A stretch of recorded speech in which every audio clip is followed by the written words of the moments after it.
So next I'd like to invite Professor Hallie Buckley from the University of Otago to come forth, and she's going to talk to us about a bioarchaeologist's journey through time and space. Thank you. Okay, cool. Thank you. Thank you very much. I'm very pleased to be here. I'm an anthropologist. So as an anthropologist, I went rogue and changed the title, mainly because I had completely forgotten I'd already provided Mark with one months ago. So I am a bioarchaeologist, which means that I work with human skeletal remains from archaeological sites.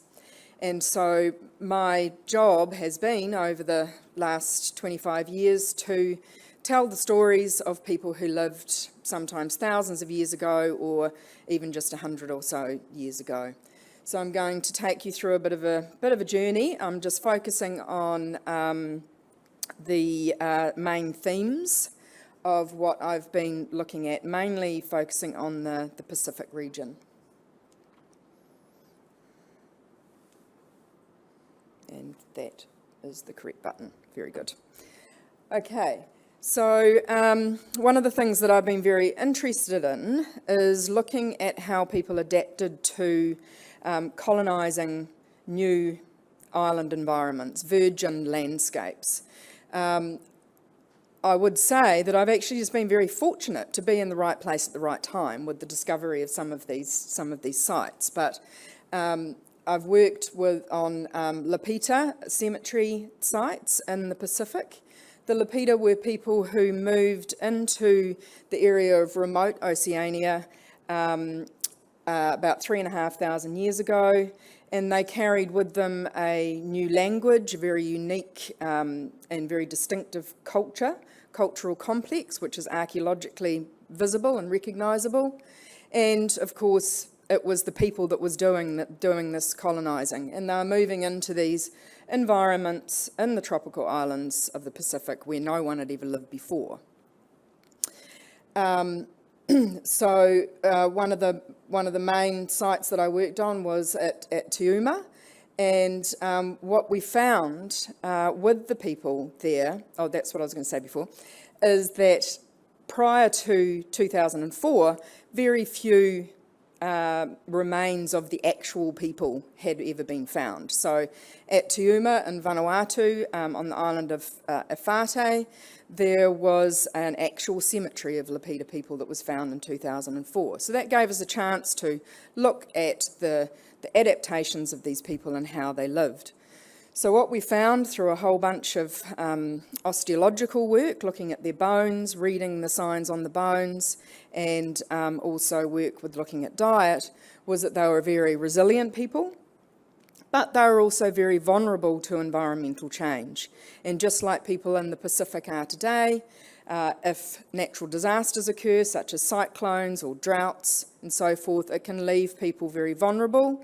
And we found distinctive evidence in the bones of high prevalence of scurvy amongst the babies in particular, and also which was affecting maternal health and affecting infant and maternal death.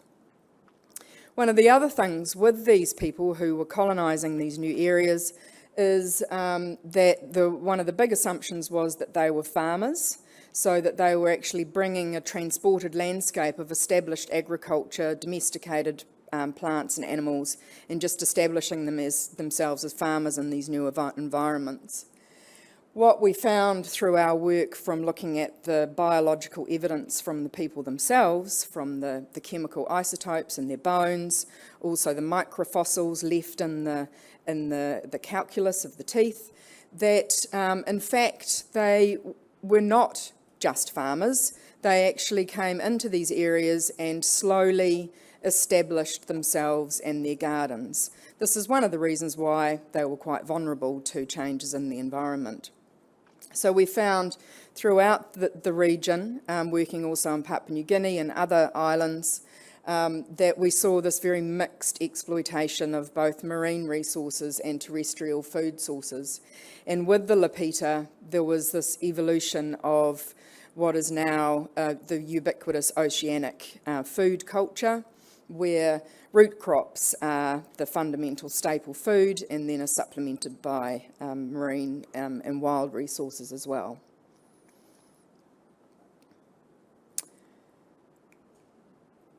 Okay, and then one of the other things that I was very fortunate to work on was working with Rangatane and the Canterbury Museum on the process of the repatriation and reburial of the tupuna from the Waido Bar at the north of the South Island. And I was invited to lead the re-evaluation of the tupuna prior to their reburial, and we worked closely with Rangatane with the questions that we would like to look at with looking at the osteological remains. So again, we used macroscopic techniques of reading the bones and the teeth to see what those people could tell us, and then also used techniques of isotopes to look at mobility and their diet and so forth. So what we found was that one small group of these Waido Bar tupuna were most likely the first New Zealanders, or among the first generation of people that had come, and had brought with them their culture and geological signatures in their teeth of the tropical East Polynesian islands, of where they came from. And through archaeological work and also through whakapapa from Rangatane, we were able to build a picture of these people having been highly diverse, that they actually moved around the environment, lived in different environments, ate from the different whenua, from the different resources, all around the region, all around the islands, and brought all of their cultural artefacts and stuff all together, and then for some reason were buried on the Waido Bar. So it kind of changed the view of how New Zealand was colonised and how people sort of interacted. So the Waido Bar sort of became seen from this multifactorial project, working with osteoarchaeologists and archaeologists and iwi, to the Waido Bar being the tūranga waiwai of very early New Zealand.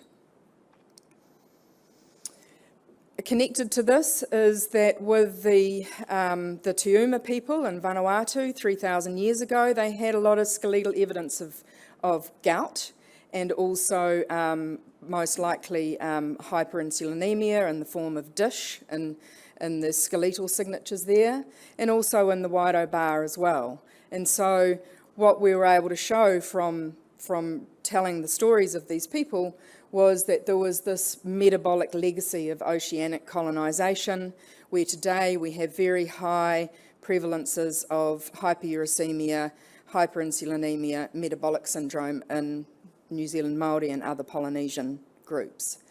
And informing some clinical understanding, and also informing iwi on their past as well. Another big project that I've been working on since 2016, where we started very much from nowhere, asking some very hard questions about looking at characterising the early European and Chinese settlers and gold miners to the Otago area.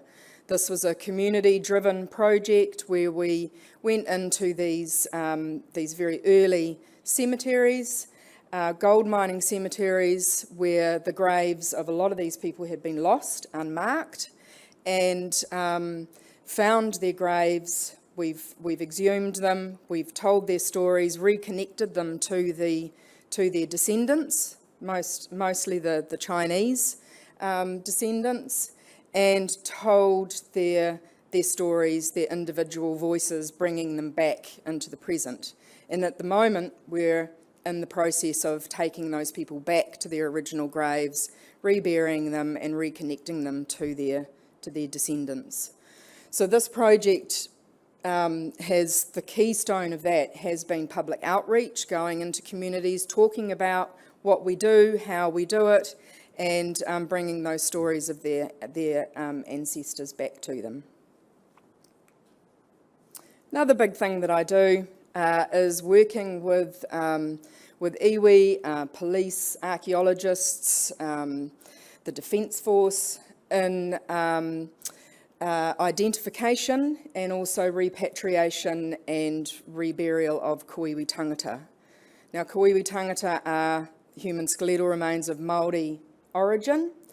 They are the physical embodiment of whakapapa for Māori and are obviously extremely important when these koiwi are found in situations like eroding out of coastal areas. It's extremely important that they are identified as koiwi, that they are archaeological, and so mana whenua are then able to take those ancestors and rebury them and treat them how they would wish. So I've been involved on a lot of those kinds of things, get a lot of phone calls, a lot of photos from police and stuff. On a small scale, like down there on the left at Rakiora, helping with identifying the bones and being able to rebury them. Large scale things like the Wairo Bar, and also up here with the reconciliation and repatriation of Moriori there. And most recently working and helping the Omahu Marae whānau with their identification of koiwi tangata that were washed out literally during Cyclone Gabriel. And so part of this, there's a lot of this is bringing mana and the voice back to these people, the dead, and also helping iwi with the fear of having to deal with the dead who ideally should remain buried.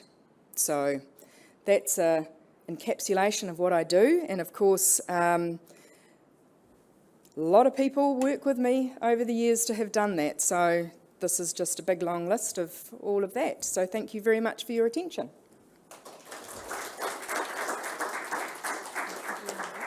For a very interesting talk. Has anybody got any questions?